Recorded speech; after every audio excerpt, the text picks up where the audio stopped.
vous voulez vendre votre produit, il faut qu'à un moment donné, vous soyez en relation avec un prospect qui deviendra un client. Donc, on va dire que c'est le niveau le plus évident. Mais figurez-vous qu'aujourd'hui, vous ne savez probablement pas encore exploiter ce niveau-là.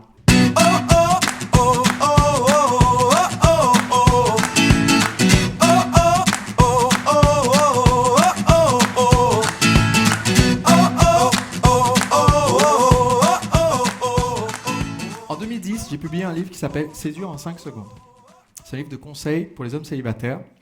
Alors le titre a une longue histoire, mais j'explique que les 5 premières secondes dans une conversation sont les plus importantes si on veut démarrer une relation plus tard.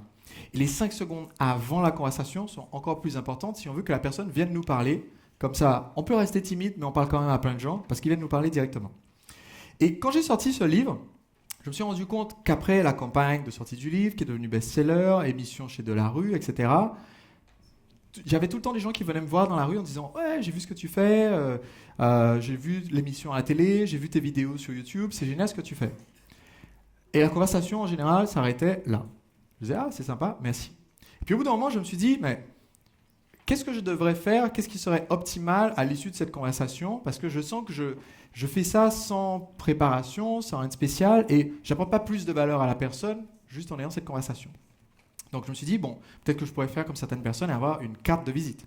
Le problème, c'est que si vous donnez une carte de visite avec un email et un numéro de téléphone, des fois les gens vous envoient des emails ou vous téléphonent. J'aime pas l'email. Alors, bien que j'en envoie des millions par an, mais je n'utilise pas l'email, donc on ne peut pas envoyer des mails. Et donc, ça ne marchait pas. J'avais une carte de visite où il n'y avait pas de coordonnées, il y avait, voilà, contacter mon assistante à tel numéro. Donc je me suis dit, c'est pas... Et puis ça n'apporte pas énormément de valeur. Qu'est-ce que je pourrais faire qui apporte de la valeur? Et là, je me suis dit, mais en fait, tu as sorti un livre. Cette personne qui vient te parler, ça serait bien de se poser la question, est-ce que cette personne a lu le livre? Et je me suis aperçu que la plupart des gens qui venaient me parler, qui avaient vu l'émission à la télé ou les vidéos sur YouTube, n'avaient pas encore lu mon livre. Donc j'ai commencé à me balader toujours avec des livres dans mon sac, dans ma valise, maintenant je l'ai dans le sac de ma guitare. Et je me suis rendu compte que du coup, je pouvais donner mon livre et c'était une bien meilleure carte de visite parce que ça apportait de la valeur, ça aidait les gens à découvrir ce que je faisais. Bon, ensuite, je me suis rendu compte que ça commençait à me coûter cher en livres. Et donc, je me suis dit, bon, au lieu de juste donner mon livre à la personne et qui va aller prendre de la poussière, et si d'abord je lui parlais de ce qui est dans le livre, je lui demandais est-ce qu'elle a lu le livre, et qu'à la fin, je lui proposais de l'acheter. Pour ce que ça me coûte de l'imprimer, pour 5 €. Je me suis rendu compte, à chaque fois que j'en parlais, la personne me disait, oh, c'est génial, ok, je te donne 5 €. Et puis, au bout d'un moment, un certain nombre de personnes m'ont donné des billets de 10 en disant « J'ai pas la monnaie, tu peux garder ». Je me suis dit, dans ce cas, je vais le vendre pour 10 €. Donc maintenant, en fait, à chaque fois que je marche dans Paris, je fais à peu près 50 € toutes les heures, toutes les 2 heures, en gros, en me baladant.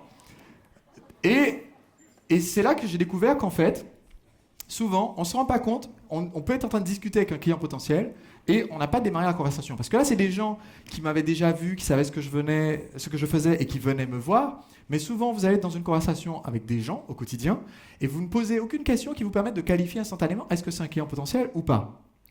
Et il y a 2 catégories de comportements. Certains d'entre vous, c'est la majorité, n'y pensent même pas. C'est une conversation avec le chauffeur du taxi. Pourquoi est-ce que j'essaie de déterminer si c'est un client ou pas?